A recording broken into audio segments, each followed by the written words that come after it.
Rima compelled people to worship the devil at his concert. Abenshi mukimara kumva no kureba video nabakora ivuga kuri Illuminati, nimwajuyaje no kumbwira ngo mbakorere video ya kabiri ivuga ku byamamare ndetse n'abastari bakomeye ku isi baba muri uyu muryango wa Illuminati. Gusa ndakeka ko baba barasobanukiwe izina Illuminati ndetse n'inkomoko yayo mu kiganiro twabagejejeho ubushize. Ndagusaba kugumana natwe kugeza iki kiganiro kirangiye, wibutsa ko nge turi kumwe ndi Black Musema kweri. Iyi nayo ikaba nitwe Bami TV ukomeje gukurikira. Oh yeah. Nkuko mwabidusabye muri benshi, uyu munsi ngiye kubamenera ibanga ndetse mbabwire n'ibintu utaruzi byakozwe n'aba bantu ngiye kukubwira. Gusa mwibutse ko tutagiye gusesengura ibya Illuminati, ahubwo tugiye kuvuga ku rutonde rw'abahanzi 10 bakomeye cyane muri Amerika baba muri uyu muryango wa Illuminati, tutibagiwe n'abakinnyi 5 bakomeye kuri iyi si ya ruhago nabo babarizwa muri uyu muryango wa Illuminati. Celebrities showing Illuminati sign. Beyonce,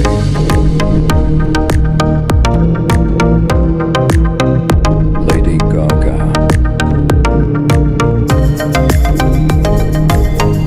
Justin Bieber.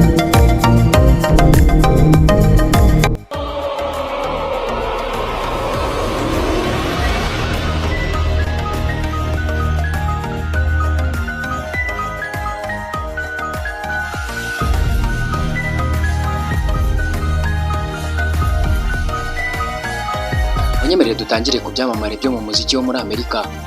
Ibyinshi bibarizwa muri uyu muryango wa Illuminati. Munyemerere dutangirane n'umwanya wa 10. Hariho umuhanzikazi na wundi amazina ye ni Katy Perry.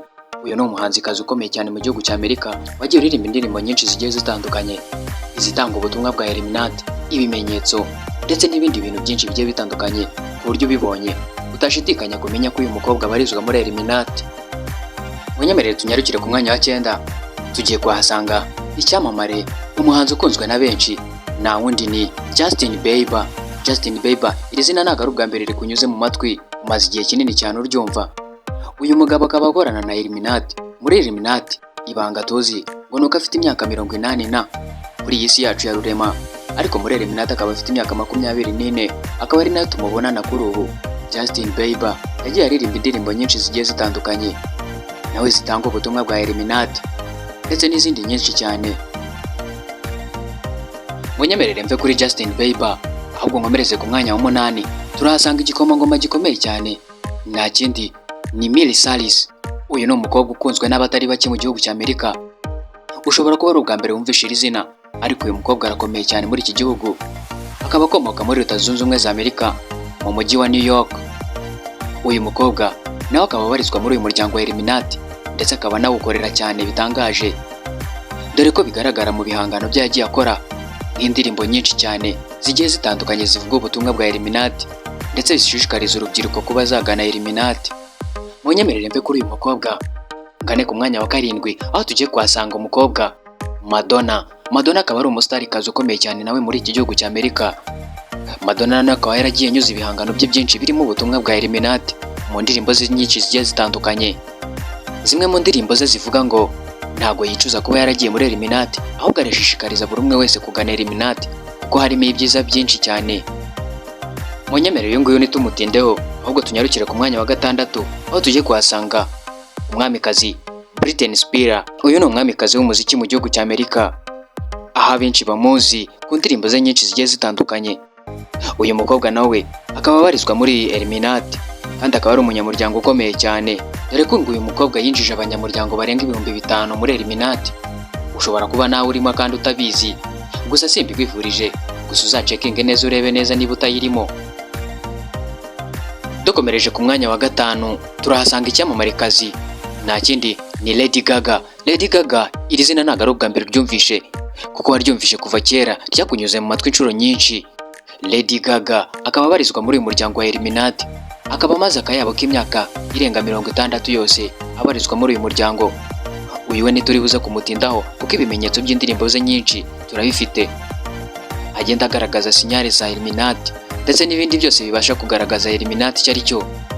Munyemerere nkomeze n'umwanya wa 4, tugiye kuhasanga umuhanzi ukomeye cyane mu gihugu cya Amerika, na wundi ni umuraperi Kanye West. Uyu mugabo akaba amaze igihe kinini cyane mu muziki w'abanyamerika, gusa uyu mugabo twaje kumenya ko akorana na Illuminati.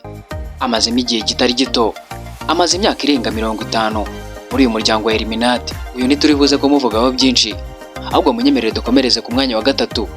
Nta wundi muhanzi tujye kwasanga ni icyamamare, umuraperi Eminem. Eminem akaba amaze imyaka irenga 50 mu muziki w'abanyamerika. Uyu mugabo abenshi bibaza impamvu adasaza, nta yindi ni imyuka mibi akorana nayo ituruka kuri Sekibi, ndavuga Satani, aho nta handi ni muri Illuminati. Uyu mugabo ntituri buze kuvuga byinshi kuri we kuko indirimbo ze nyinshi abenshi murazumva kandi mwumva ubutumwa atanga ndetse n'izindi sinyara agenda atanga za Illuminati. Munyemerere nikomereze ku mwanya wa kabiri. Nta wundi turi buze kuhasanga ni umwamikazi nyiri indirimbo Rihanna. Rihanna akaba amaze imyaka myinshi cyane mu muziki w'abanyamerika. Nawe uyu mukobwa akaba amaze igihe kitari gito akorana na Illuminati. Uyu mukobwa indirimbo ze nyinshi ziba zirimo urukozasoni rwamamaza imibonano mpuzabitsina ndetse n'ibindi bintu byinshi bigiye bitandukanye, akangurira urubyiruko kugana Illuminati. Akaba amaze igihe kitari gito muri uyu muryango, akaba amazemo imyaka irenga 30 yose. Munyemerere mbere yuko njya ku mwanya wa mbere, ndagushimiye wowe wihanganye kugumana nanjye. Munyemerere njye ku mwanya wa mbere. Nta wundi turi buze kuhasanga ni icyamamare cyavuzwe n'abatari bake, kizwi n'abatari bake, Jay-Z. Jay-Z akaba ari umuhanzi cyane ukomeye mu gihugu cya Amerika. Uyu mugabo akaba amaze imyaka irenga 50 muri Illuminati. Uyu mugabo murumva ko yimazemo igihe kitari gito, yinjije abatari bake barenga 800 bose. Ngayo nguko abahanzi 10 twari twabateguriye bakoresha cyangwa bari mu muryango wa Illuminati. Ndagushimiye wowe twabanye kuva ikiganiro kigitangira kugeza gisoje. Ndakwibutsa ko yari Black Musema kweri nk'ibisanzwe. Iyi ni Nitwe Bami TV, komeje gukurikirana. Bami TV, oh yeah.